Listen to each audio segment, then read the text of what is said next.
Hello, how the hair are you? This is Dr. Crystal Porter, and this is the How the Hair Are You radio show. Thank you for listening, and I would just like to introduce my in-studio guest for today.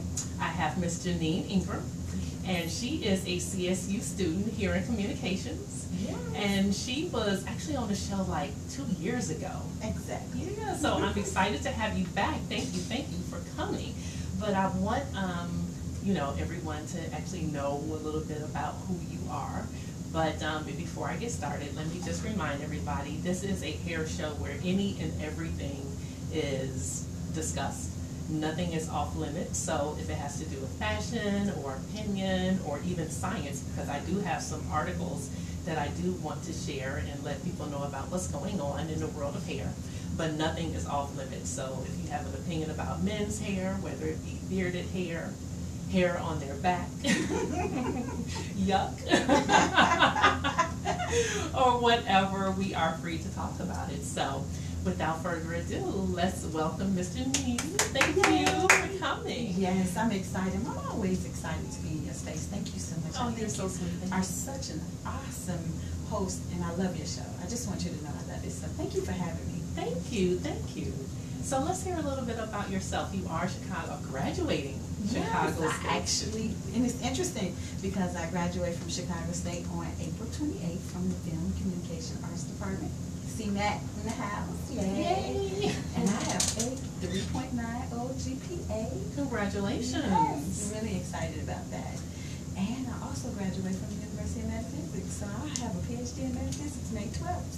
Wow, that's such an accomplishment. You know, I don't know if a lot of people know what metaphysics is. So my mother is a metaphysician. Oh. So can you explain what metaphysics is for those who don't know about that? Well, I would actually say we're all metaphysicians. A metaphysician is just a person who thinks or sees beyond the physical world. It's believing and knowing in the unseen process. Okay, so Because meta is a Latin word for beyond, of course, and physical means physical. Mhm. So it's beyond the physical, seeing beyond the physical presence. okay. And what do you plan on doing with that now that you have? I mean, it has to be some motivation as to why you got a PhD and you pursued a PhD. It's so interesting. I just wanted to go and learn about metaphysics because I grew up in a metaphysical church. I grew up in Dr. John Combs Church, Christ Universal Temple. And we have that in common. Oh, I didn't know that. Absolutely. So, and I teach vision board class. I'm a transformational life coach. Also, I'm an author. I wrote a book called Born to Be Rich, and I'm also getting ready to birth my second baby called Awaken the Feminine Goddess. So I wanted to do some research on manifesting that. Because Albert Einstein, that's where it's really interesting.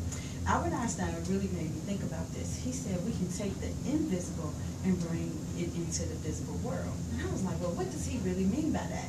So if everything is energy and energy cannot be destroyed nor created, how can I bring the invisible into the visible world? So that's what took me down the road of metaphysics. Okay. I know that's a whole long way to go. Yeah. Well, we could have a show just on that alone, right? I know you've learned a lot. I actually have, and oh my God, I love my metaphysical class. I'm actually thinking that it's ending. I'm like, what can I do next now? But just like in science, when you live longer, there's more information to be found out. So it's not the end for you. You will continue to learn. Yes. There's always new things happening and more questions that need to be answered. So yeah, I'm looking forward to that. You and I really have to stay in touch, even though you're going to graduate.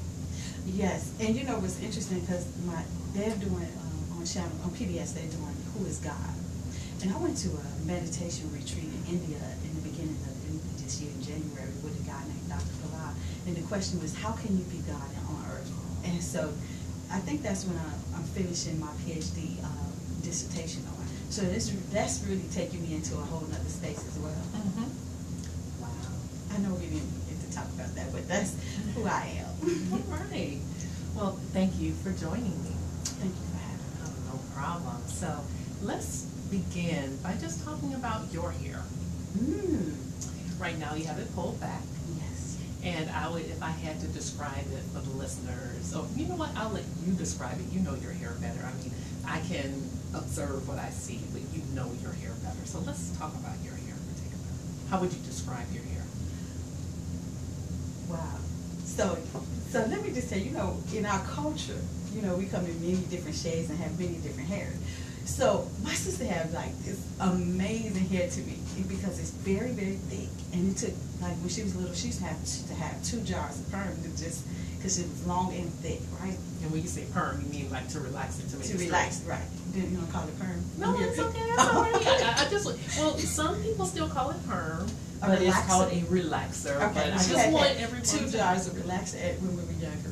And she had the kind of hair that if you laid down, it looked just like she did when she went to sleep. Now, on the other hand, my hair is very fine, and the wind blows and it's all over the place.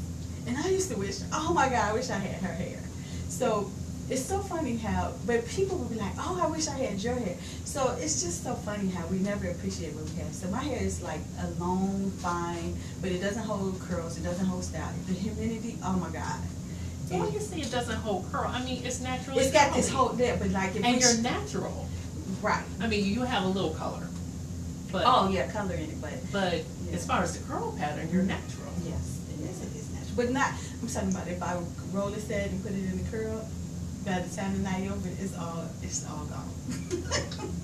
They are still working on that, and I say they because they are also scientists, just like I'm a scientist. But when I say they, I mean the formulators, because I don't formulate products. People automatically think when I say that I am in the realm of cosmetics, they oftentimes assume that I make cosmetics, and I'm like, no, there's a whole nother world out there besides making the products. But when I say they, I mean the formulators still need to work on that. Mm-hmm. They have not developed products that are effective at really allowing people to maintain styles across the spectrum of different curls.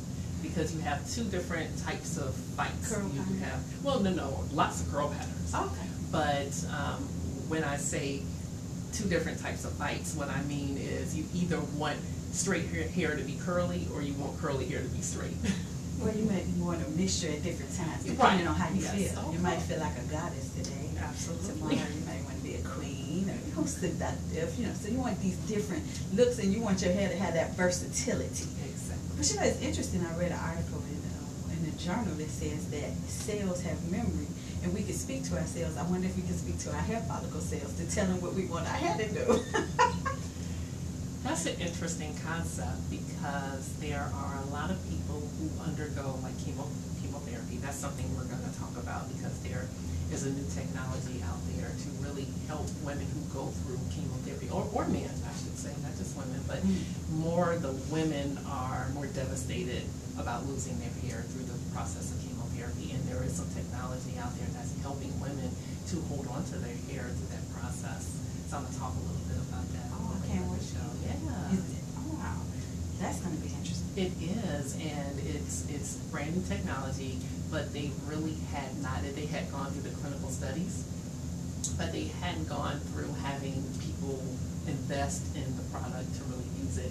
And just yesterday, there was a article that talked about a woman who in San Antonio who is starting to use this in her experience, and I'm going to talk about that a little bit later. Oh, so you said that you're not a formulator, but you're a scientist. What does that really mean? Exactly.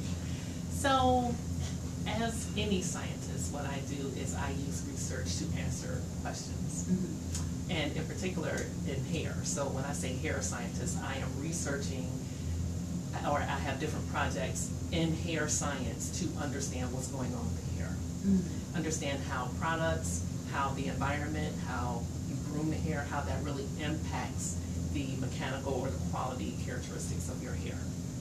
And it's really useful because, as you know, all hair is not created equal. And your description comparing yourself to your sister is the perfect example, because you said she can go to bed and wake up and her hair is still fine, and you feel that your hair is not as manageable. So even though we can all be related, and you know, I love genetics, I think it's absolutely fascinating. But even though we are descendants of the same parents, you may not be the same. And so what I do is I look at individual hair strands, and I let people know about their hair quality that is specific to them, because all hair is not created equal. So I give insight to let people know what their hair needs in particular compared to someone else. Wow.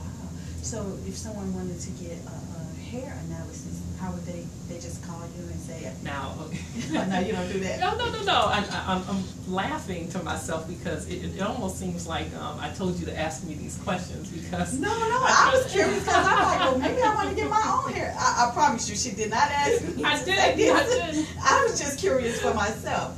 Yeah, well, thank you for asking. I have a company called Mane Insights, so M-A-N-E, Mane, not the other way that you can spell Mane. And what I do, well, my company is morphing. So when I first started my company, my services were to help people with their individual needs and tailor hair care advice for them. So they would send me their hair strands, I would analyze it, depending upon how much of an analysis you wanted, because there's mechanical analysis, there is microscopy analysis, because you want to see what's actually going on the surface, the quality analysis, which is mechanical, you actually understand the strength of the hair.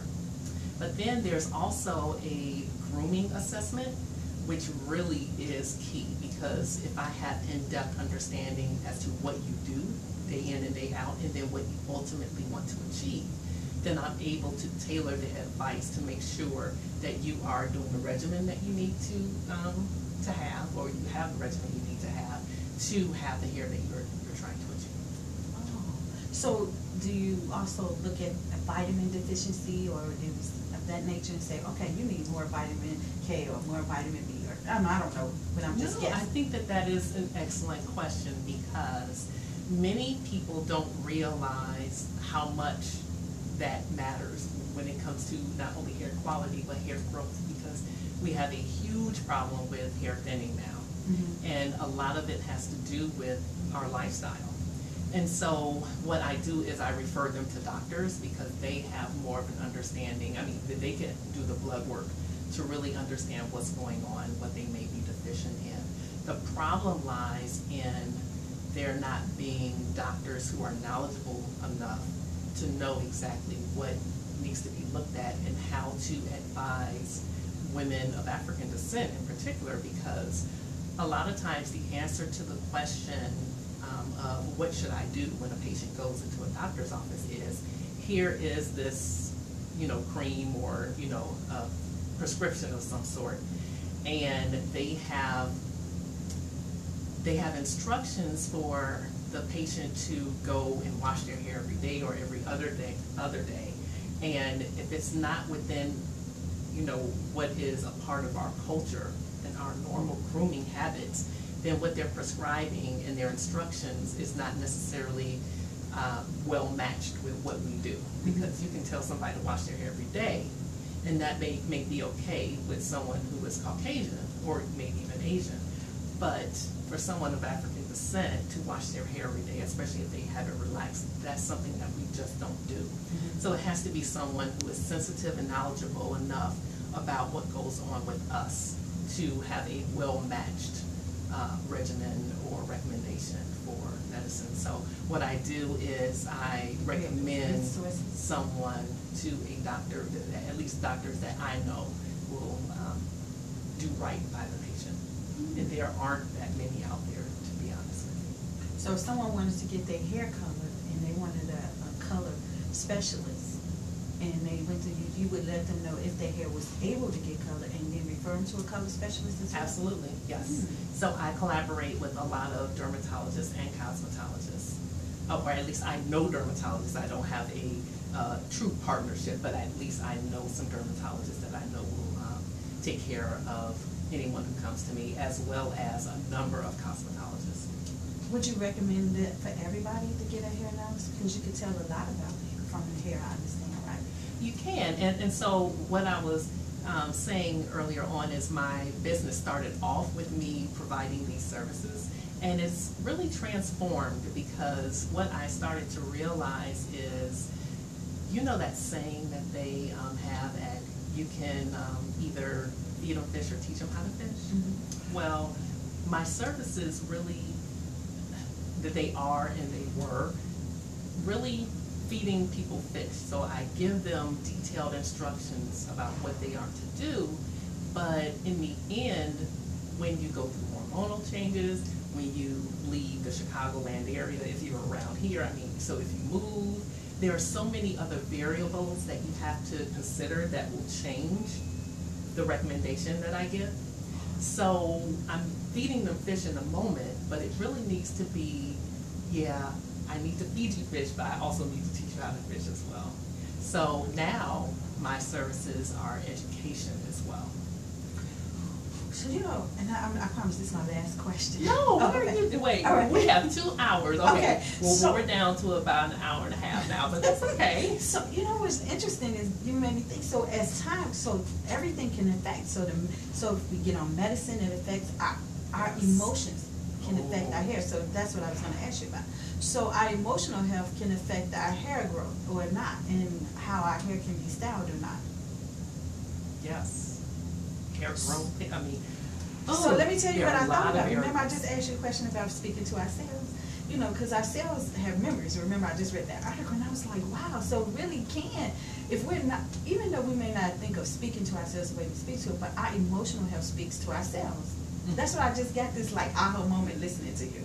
No, so that goes, way beyond anything that I try to incorporate in my line of work, but I truly believe in what you're saying. Mm-hmm. I think that there is evidence that shows that the energy that you have, whether it's emotional and, you know, if you hold stuff in, I mean, it's gonna manifest in some way. And that is really what happens with stress. Our body is responding to something, you know, some external stimuli, and it can shut down and unfortunately stop our bodies from functioning in an optimal way. But I don't really touch on that aspect. I would say if someone wants to investigate that aspect of transforming, things such as, like you said, hair cells or the follicles, that's not my area of expertise. I would have to refer them to someone like you or my mom. Okay. I just asked I because do really believe in that though, but what I have found is that it really takes a lot of dedication and commitment to stick to a regimen that's going to allow you to see those changes. I just asked you because so many people I know are young, 30s, 40s, and 50s. To me, that's still young, but they're I mean, literally clumps of their hair where it's just bald. And I'm like, wonder why so many people are losing clumps where it's bald. Not like, you know how it just break off, but I'm talking about no hair. Yeah. There is an epidemic going on, and I oftentimes talk about this during the show, is the hair loss epidemic that we have going on and the things you have to look out for and who you need to see, because there are a number of people out there who claim that they can work miracles, and you really need to do your due diligence in vetting these people, because everyone is desperate, especially when what you described, you see this bald spot and you want to do something about it, and you hear someone who seems to talk the right talk, but they're trying to get you to use these products that haven't been proven. They're trying to get you to come to them and go through these expensive services, and sometimes people are disappointed because they're not getting what they thought they would get. So, but stress, diet, grooming, improper grooming, a lot of these different things can lead to the hair, shedding and severe hair loss. I was standing outside one day with my girlfriend, and I had never known and the wind blew, and because she had the weave, I never knew, and the wind blew, and there were just bald spots throughout her hair, and I was like, oh my God. And I was thinking to myself, I wanted to know, I was just wondering, should you, if you have those kind of bald spots, start gluing weave into it? I was wondering if that's not like the best thing to do, but of course I know you want to look beautiful and amazing, Right. especially, you know, in the business that she's into fashion clothing, she's a beautiful girl, but I just was wondering if that was a healthy thing to do if you didn't have bald spots there. So let's talk about that on the other Okay. side after we take a break, because it is time for a break, and I think the answer to that is a little bit long-winded, but that's a good question. I'm sure that there are listeners who really want to know that, and thanks to you on Periscope who have joined us as well. But we are going to take a break now, but we will be back to talk about that in particular. So, all right, stay tuned. We'll be back.